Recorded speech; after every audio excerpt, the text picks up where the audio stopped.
রাজধানীতে চলমান জ্বালানি সংকটের এখনকার তথ্য আমরা জানতে চাই। সহকর্মী ফাহিম ইউসুফ আমাদের সঙ্গে যুক্ত হচ্ছে। ফাহিম, এখন কোন পেট্রোল পাম্পে আপনি অবস্থান করছেন? আমরা দেখতে পাচ্ছি দীর্ঘ লাইন আছে। কি বলছেন বিক্রেতারা এবং যারা তেল নিতে এসেছেন তারাই বা কি বলছেন? সকাল থেকে যতগুলো পাম্প আমরা ঘুরেছি সবগুলো পাম্পে কিন্তু বরাবরের মতো যে চিত্র, সেই চিত্রটি কিন্তু আমরা দেখতে পাচ্ছি যে দীর্ঘ লাইন যানবাহনের সেটি কিন্তু রয়েছে।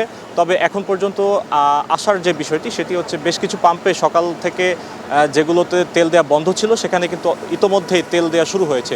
তবে আমি এই মুহূর্তে রয়েছি রাজধানীর যে দারুস সালামে একটি পাম্পে। এই পাম্পের বর্তমান অবস্থা যদি আমি আপনাকে জানিয়ে রাখি যে এখন পর্যন্ত এখানে তেল দেয়া হচ্ছে না। তারা যেটি বলছেন যে ডিপো থেকে তেল আসার পরই কিন্তু তারা তেল দিতে পারবেন, এর আগ পর্যন্ত তারা এখন পর্যন্ত কোনো তেল দিতে পারবেন না। তবে ক্রেতাদের মধ্যে কিন্তু এই যে তেল পাওয়ার জন্য তাদের যে দীর্ঘ লাইন এবং দীর্ঘ লাইনে তারা কিন্তু ঘন্টার পর ঘন্টা অপেক্ষা করছেন।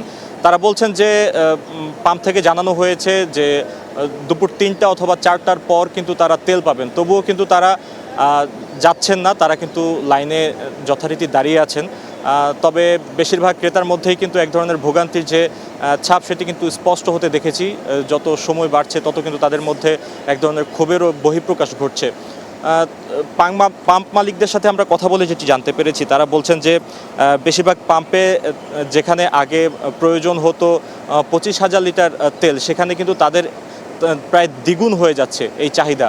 বর্তমানে যে বাড়তি চাহিদা, এই বাড়তি চাহিদাকে কিন্তু তারা স্বাভাবিকভাবে দেখছেন না। তারা বলছেন যে অনেকেই হয়তো মজুত করছে এবং বাড়তি মজুদের কারণে এই যে অতিরিক্ত চাহিদা, এই অতিরিক্ত চাহিদার কারণে কিন্তু মূলত এই সংকট যত দিন যাচ্ছে ততই কিন্তু ঘনীভূত হচ্ছে। এখন পর্যন্ত এই সংকটের নিরসনে সরকারের যে পদক্ষেপ সেগুলো কিন্তু প্রায় আমরা চোখে পড়তে দেখেছি। বেশ কিছু পাম্পে ম্যাজিস্ট্রেট অভিযান চালান এবং সেখানে কিন্তু এই যে বাড়তি মজুদ সেটির কিন্তু প্রমাণ মেলে। পাশাপাশি আমরা দেখতে পেয়েছি যে গেল কয়েকদিন দেশের বিভিন্ন স্থানে কিন্তু ক্রেতাদের বাড়ি থেকেও বাড়তি মজুদের বেশ কিছু প্রমাণ পাওয়া যায়। তো সার্বিকভাবে যদি বলতে চাই যে বাড়তি মজুদ যদি না করে এই সংখ্যা কিন্তু খুব দ্রুতই কেটে যাবে।